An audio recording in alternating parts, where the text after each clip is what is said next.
আসসালামু আলাইকুম বন্ধুরা। Iraq, Iran, Syria, Yemen, Israel, আরব আমিরাত, সৌদি আরব এসব অঞ্চলের যুদ্ধ পরিস্থিতি এখন কি অবস্থায় আছে সেটা আপনাদেরকে জানানোর জন্য আবার আসলাম আপনাদের কাছে আমাদের ক্রিয়েটিভ আলাপ চ্যানেলে।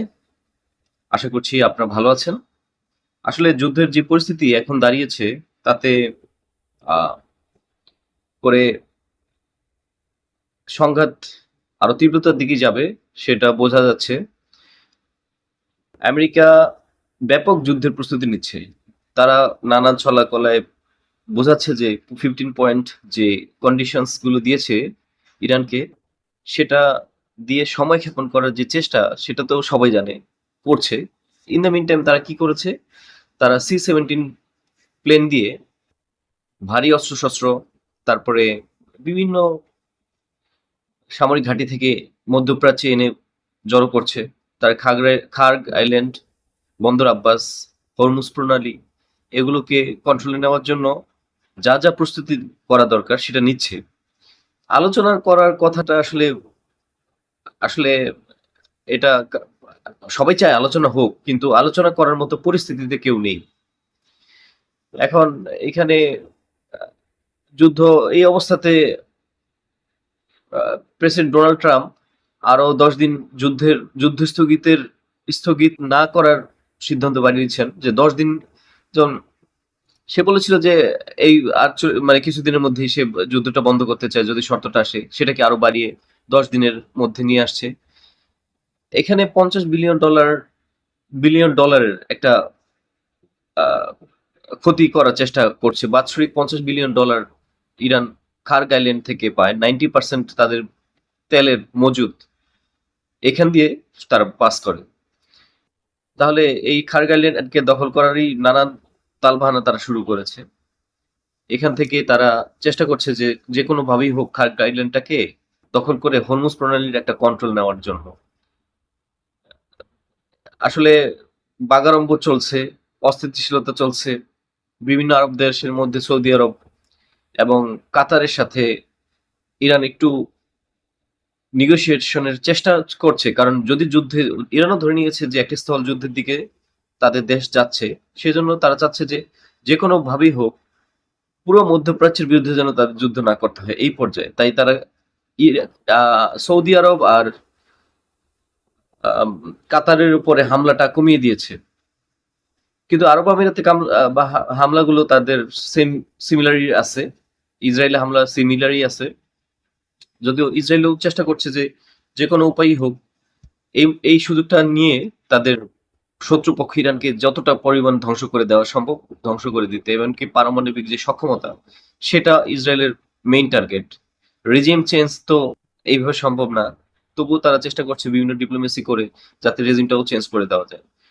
আসলে মধ্যপ্রাচ্য নিয়ে এখন এত বেশি ধোঁয়াশা যে এটা আমি তো আগেই বলেছি যে এটা আসলে এই যুদ্ধটা এত তাড়াতাড়ি শেষ হবার নয়, যতক্ষণ পর্যন্ত না ডোনাল্ড ট্রাম্প এই যুদ্ধ থেকে নিজেকে সরিয়ে নিয়ে আসে। তবে হ্যাঁ, ডোনাল্ড ট্রাম্প এখান থেকে তখনই আবার সরিয়ে নিয়ে আসবে যখন যখন সে দেখবে যে হরমুজ প্রণালীর যেই অধিকার, হরমুজ প্রণালীকে কন্ট্রোলে নেবার যেই ইরানের ইচ্ছা, সেটা আরো একটু শিথিল হয়েছে, তখন সে আসতে পারবে। আদারওয়াইজ এই যুদ্ধ থেকে ট্রাম্পেরও ফিরে আসার কোনো পথ নেই।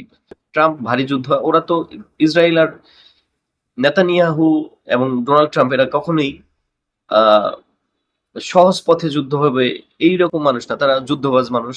তারা চায় যে যত দ্রুত সম্ভব শক্তি দিয়ে এই সব ব্যাপারটাকে ম্যানেজ করে নিতে। যদিও ডোনাল্ড ট্রাম্প সবসময় বলে যে আমি যুদ্ধ চাই না, আমি সবসময় যুদ্ধ থামিয়েছি। হ্যাঁ, আইআরজিসির তরফ থেকেও বলা হচ্ছে যে তাদের সাথে যদি তাদের ৫টি শর্ত মেনে নেয় সেক্ষেত্রে হয়তো আলোচনা, ইভেন তারা চাচ্ছে যে যদি আক্রমণটা বন্ধ থাকে তাহলেই আলোচনা টেবিলে তারা ফিরতে পারে। এখানে দেখা যাক আসলে কি হয়। মধ্যস্থতাকারী হিসেবে পাকিস্তান এসেছে। পাকিস্তানের মধ্যস্থতায় তারা একটা চুক্তি করার চেষ্টা করছে। In the meantime America আর ইসরায়েলের হিট লিস্ট থেকে ইরানের ৪ জন জেনারেলকে বাদ দেওয়ার কথা বলেছে পাকিস্তান, যাতে এই ৪ জনের সাথে মানে ৪ জনকে হিট লিস্টে না রাখে, হত্যার হুমকি না দেয়। সেটার জন্য পাকিস্তান বলেছে এবং তারাও সম্মত হয়েছে। এতে বোঝা যায় যে কিছু শীর্ষস্থানীয় জেনারেল, ইরানের জেনারেলরা আমেরিকা ইসরায়েলের পক্ষে আছে, না হলে তারা কেন হিট লিস্ট থেকে তাদেরকে বাদ দিবে।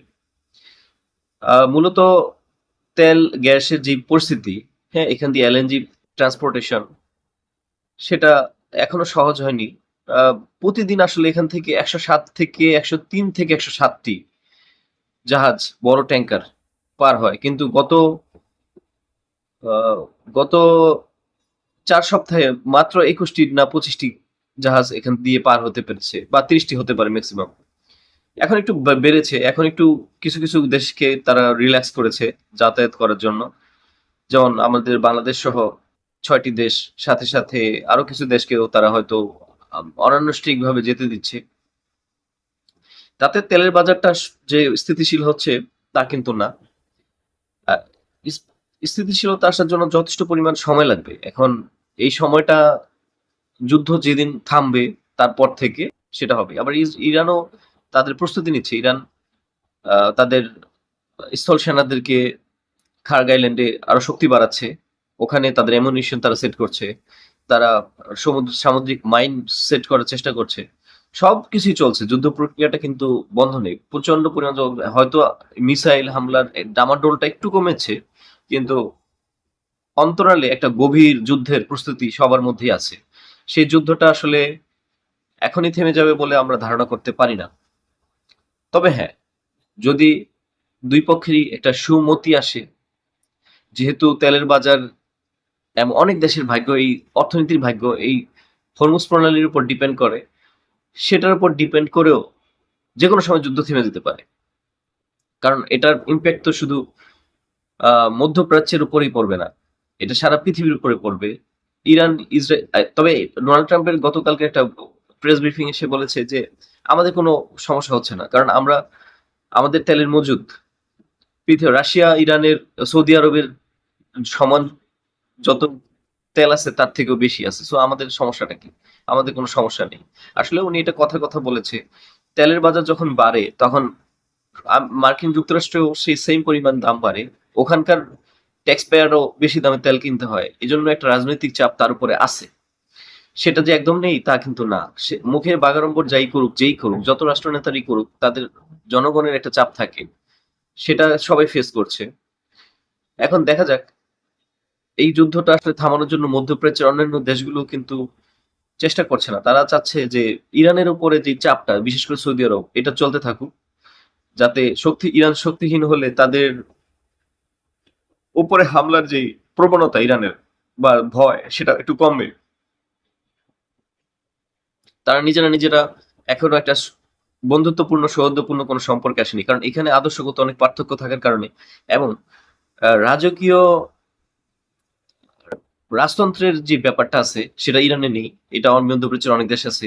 ইরানের এই রেজাইম যদি চেঞ্জ হয় তাহলে তাদের রাজতন্ত্রটা একটু সেফ হয়, সেই জন্য তারা চাচ্ছে না যে ইরানের এই রেজিমটা টিকে থাকুক। আসলে যুদ্ধ তো ভয়াবহ, শুরু হয়ে গেছে, এখন শেষ হওয়াটা আসলেই একটু জটিল। দেখা যাক কি হয়। ইনশাল্লাহ আরো কথা নিয়ে আপনাদের সামনে আবার আসবো। আসসালামু আলাইকুম।